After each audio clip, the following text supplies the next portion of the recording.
বঙ্গোপসাগরের কক্সবাজার উপকূলে টানা ৭ দিনে জেলেদের জালে অন্তত ৭৪২ মেট্রিক টন ইলিশ ধরা পড়েছে।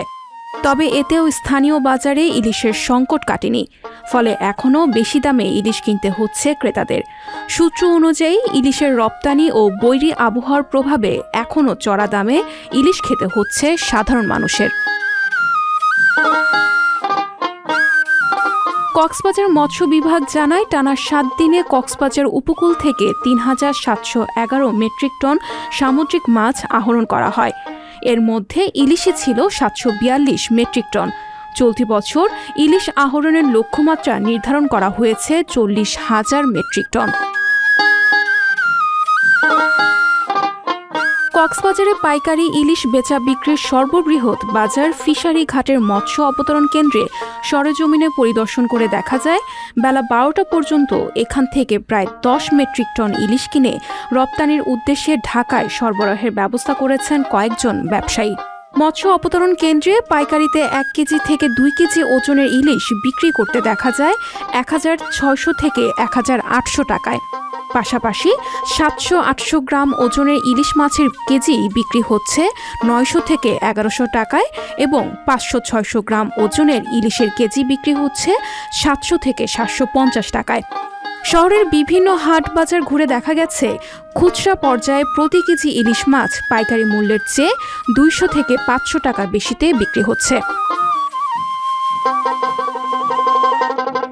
তবে কক্সবাজার ফিশিং বোট মালিক সমিতির সাধারণ সম্পাদক দেলোয়ার হোসেন দাবি করেন, বৈরী পরিবেশের কারণে অধিকাংশ ট্রলার ইলিশ ছাড়াই ঘাটে ফিরে এসেছে, ফলে বাজারে মাছের সংকট দেখা দিয়েছে। বৈরী আবহাওয়ার ফলে মাছ না পেয়ে ফিরে আসার অভিজ্ঞতা জানালেন জেলেরাও। আমরা সাগরতে যাই তখন সাগর আবহাওয়ার কারণে আমরা মাছ ধরতে পারিনি। আমরা ৩ লক্ষ টাকার ৪ লক্ষ টাকার বাজার করে যাই। আমরা যদি মাছ ধরতে না পারি, কোম্পানিরা কি করে আমাদেরকে বাঁচাইব? আর আমাদের বাড়ি করে গুড়াগাড়া না খাইয়ের তো মারা যাইব, কারণ মাছ কম, মাছ মারি না পারে। সামনে আছে আল্লাহ বাজার আইলে অবুরতর ফর আছে, মাছ বিক্রি করতে পারি ৬০,০০০ টাকা, ৫০,০০০ টাকা, ১ লক্ষ টাকা, ২ লক্ষ টাকা, এইভাবে। ওদের অবস্থা খারাপ অনুযায়ী আর মাছ মারি না, এবার আরও কষ্ট পাই।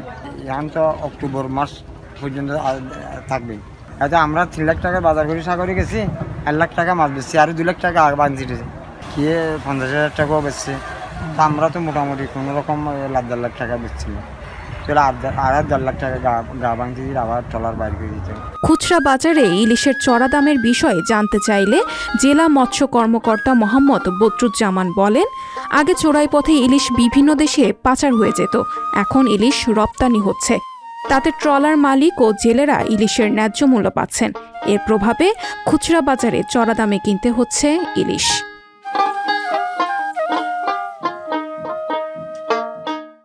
সংবাদ, ফিচার ও অনুষ্ঠানের জন্য ভিজিট করুন সংবাদ প্রকাশের ওয়েবসাইট এবং যুক্ত থাকুন ফেসবুক পেজ ও ইউটিউব চ্যানেলের সঙ্গে।